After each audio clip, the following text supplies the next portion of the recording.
তো নমস্কার বন্ধুরা, উষা রান্নাঘরে তোমাদের স্বাগত। তো বন্ধুরা, আবারও নিয়ে চলে এসেছি নতুন একটা পর্ব। তো আজকের পর্বটি হলো ধূপকাঠি। তো বন্ধুরা, আমরা নিত্যদিনের মতন রেগুলার কিন্তু আমাদের দেবতাদের পুজো করে থাকি, আর কোনো না কোনো ফুল দিয়ে আমরা পুজো করে থাকি। পরের দিন আমরা সেই ফুলটা কিন্তু বাসি হিসেবে ফেলে দিই। তো বন্ধুরা, সেই বাসি ফুলটা দিয়ে আজকে তোমাদের আমি ধূপকাঠি বানিয়ে দেখাবো। আর এই ধূপকাঠিটা বানানো খুবই সহজ, আর তোমরা খুব সহজেই বাড়িতে বানিয়ে ফেলতে পারবে।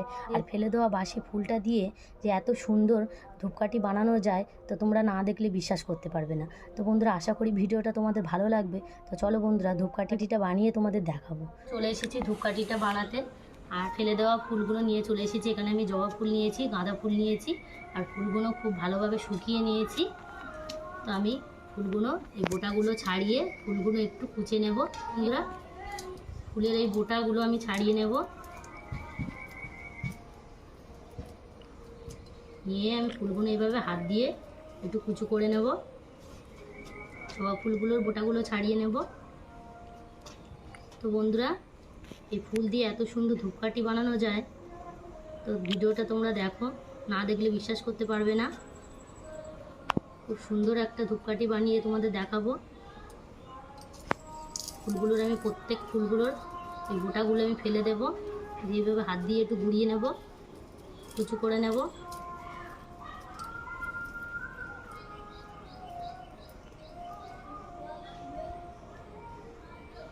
তো দেখো বন্ধুরা, ফুলের বোটাগুলো আমি ছাড়িয়ে ফুলগুলো এইভাবে আমি কুচে নিয়েছি। আর এই জবা ফুলগুলো আর কোচা লাগবে না, এইভাবেই রেখে দেব। ফুলটা তোমার কোচা হয়ে গেছে, তো আমি এখানে একটা মিক্সার জার নিয়েছি, ফুলগুলো আমি দিয়ে দেব। ফুলের সঙ্গে আমি এখানে কিছুটা অল্প পরিমাণে নারকেল ছোবড়া নিয়েছি, নারকেল ছোবড়াটা দিয়ে দেব।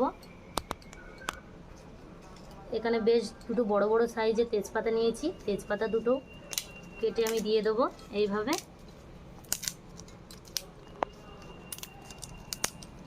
ছোটো মতো আমি লবঙ্গ নিয়েছি, লবঙ্গটা দিয়ে দেব। তো বন্ধুরা, এখানে আমি সামান্য পরিমাণ কর্পূর নিয়েছি, কর্পূরটাও দিয়ে দেব। এখানে পরিমাণ মতো আমি ধুনো নিয়েছি, ধুনোটাও দিয়ে দেব। মিক্সির জারে আমি সবগুলো দেওয়া হয়ে গেছে, এবার আমি গুঁড়িয়ে নেব। করে নিয়ে চলে এসেছি। এখানে একটা আটা চালুনি নিয়েছি, চালুনির মধ্যে ঢেলে দেব। নারকেলের ছোবাগুলো রয়ে গেছে, মানে অল্প অল্প রয়ে গেছে, তো একটু চেলে নিলে ভালো হয়। গুঁড়োগুলো একদম মিহি হয়, বানাতেও ভালো লাগবে, সুবিধা হবে।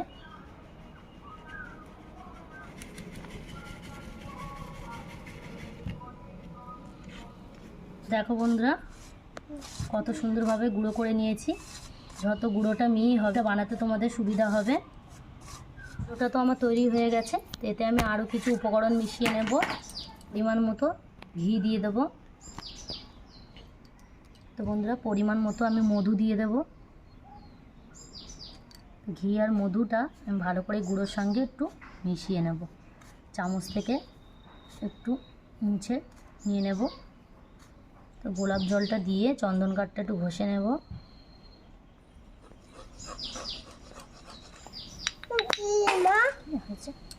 তো বন্ধুরা, চন্দনটা আমি ঘষে নিয়েছি, দিয়ে দেব। ভালো করে আমি মিশিয়ে নেব। আর এখানে গোলাপ জল নিয়েছি, গোলাপ জলটা দিয়ে আমি ভালো করে মিশিয়ে নেব।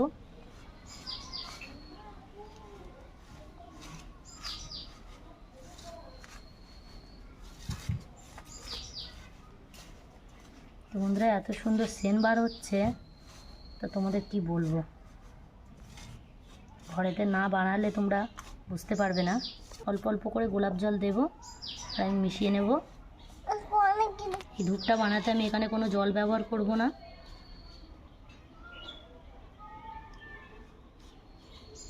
তো দেখো বন্ধুরা, আমার মাখানো হয়ে গেছে। তো বন্ধুরা, এতে কিন্তু আমি কোনো জল ব্যবহার করিনি। এবার ধূপের শেপে আমি তৈরি করে নেব।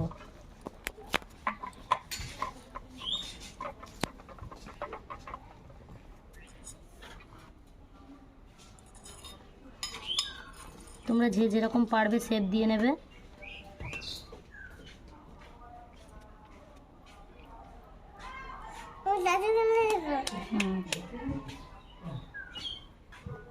তো দেখো বন্ধুরা, এইভাবে আমি ধূপটা তৈরি করে নিয়েছি। তো তোমরা যে যেরকম পারবে শেপ দিয়ে নেবে। আবার আমি আর একটা তৈরি করে নেব।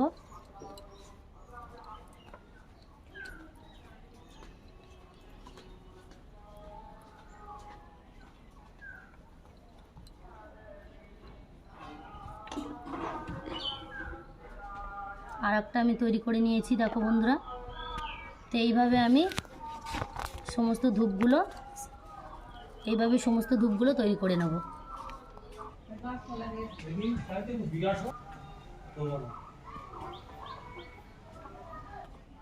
দেখো বন্ধুরা, প্রত্যেক ধূপগুলো আমি একই শেপ দিয়ে তৈরি করে নিয়েছি। তো বন্ধুরা, ধূপগুলো তো আমার তৈরি হয়ে গেছে, কিন্তু জ্বালানোর পরিস্থিতিতে এখনও তৈরি হয়ে যাবে না, যেহেতু ধূপগুলো এখনও কাঁচা আছে। তাই আমি ধূপগুলো শুকিয়ে নেব।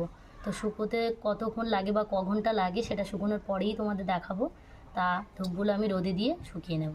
চলে এসেছি বন্ধুরা ধূপকাঠিগুলো শুকিয়ে নিয়ে। তো বন্ধুরা, আমার এই ধূপকাঠিটা শুকাতে কিন্তু 4 থেকে 5 ঘন্টা লেগেছে। আর এই 4 থেকে 5 ঘন্টা শুকানোর পরে আমি নিয়ে চলে এসেছি। আর এই ধূপকাঠিটা তোমাদের ধরিয়ে আমি দেখাবো কত সুন্দর জ্বলে আর এর ধোঁয়াটা। ধূপকাঠিগুলো তো আমি জ্বালাবো, কিন্তু আমি এখানে একটা বাতি নিয়েছি, মোমবাতিটা প্রথম ধরিয়ে নেব। যেহেতু আমার ম্যাচটা অতটা ভালো না, একটু মোমবাতিটা ধরিয়ে নেব।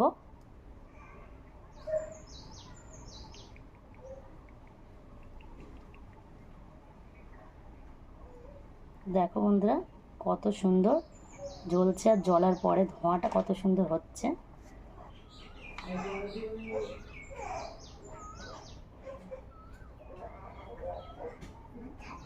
বসিয়ে দিয়েছিলাম, ধরাতে পারছিলাম না, তাই একটা হাতে করে নিয়েই তোমাদের দেখাচ্ছি। দেখো বন্ধুরা, কত সুন্দরভাবে জ্বলছে ধূপকাঠিগুলো। আবার একটা নিয়ে নেব, নিয়ে ধরাবো।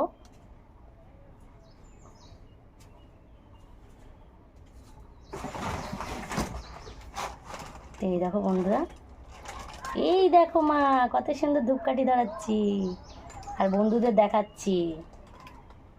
দেখো তো বন্ধুরা, ধোঁয়াটা একবার লক্ষ্য করতে পারছো বন্ধুরা, প্রত্যেকটা কিন্তু এইভাবে জ্বলার পরেই কিন্তু ধোঁয়া হচ্ছে। দেখো কত সুন্দরভাবে। তো বন্ধুরা, ঘরের কিছু সামান্য উপকরণ দিয়ে যে এত সুন্দর ধূপকাঠি বানানো যায়, তা তোমরা না বানালে বিশ্বাস করতে পারবে না। আর এই ধূপকাঠিগুলো কিন্তু বন্ধুরা তোমরা ঠাকুর ঘরে বা নিজের ঘরেতেও দিতে পারবে সকাল সন্ধে। তো দেখো কত সুন্দর ধোঁয়াটা, একবার দেখো কত সুন্দর হয়েছে। মানে কেমন লাগছে ধূপকাঠিটাই দেখো। তো বন্ধুরা, আমার মেয়েটা ঘুম থেকে উঠেছে। তো দেখো বন্ধুরা, কত সুন্দর ঘরে কিছু সামান্য উপকরণ দিয়ে আমি ধূপকাঠিগুলো বানিয়ে তোমাদের দেখালাম। আর কত সুন্দর ধোঁয়া হচ্ছে। তোমরা এইভাবে কিন্তু ঠাকুর ঘরেও দিতে পারবে বা নিজের ঘরেতেও জ্বালাতে পারবে। কত সুন্দর ধোঁয়াটা দেখো। তোমাদের নিজের হাতে কিছু বানালে আর সেটা যদি সত্যি মনের মতো হয়, এত আনন্দ হয় আর এত মনটা ভালো লাগে, তা তোমাদের কি বলবো। কত সুন্দর হয়েছে। ঘর বাড়ি কিন্তু মোমো করছে, দেখো তাই তো মা, সেন বাড়াচ্ছে। তো বন্ধুরা, আশা করি আমার ধূপকাঠি বানানোটা তোমাদের ভালো লেগেছে। আর ভালো লাগলে অবশ্যই কিন্তু কমেন্টের মাধ্যমে জানাবে। আর আমার মতো তোমরাও বাড়িতে সামান্য কিছু উপকরণ দিয়ে ধূপকাঠিটা বানিয়ে দেখবে কেমন লাগে। আশা করি ভালো লাগবে। আর আমার রান্নাঘরে যারা নতুন বন্ধু, প্লিজ আমার রান্নাঘরটা লাইক, কমেন্ট, শেয়ার আর সাবস্ক্রাইব করে পাশে থাকবে। আর নিত্য নতুন রেসিপি পেতে আমার চ্যানেলটাকে সাবস্ক্রাইব করে দেবে, পাশে থাকা বেল আইকনটি ক্লিক করে দেবে। সুস্থ থাকবে, ভালো থাকবে, আবার ফিরে আসবে নতুন কোনো রেসিপি নিয়ে। টাটা।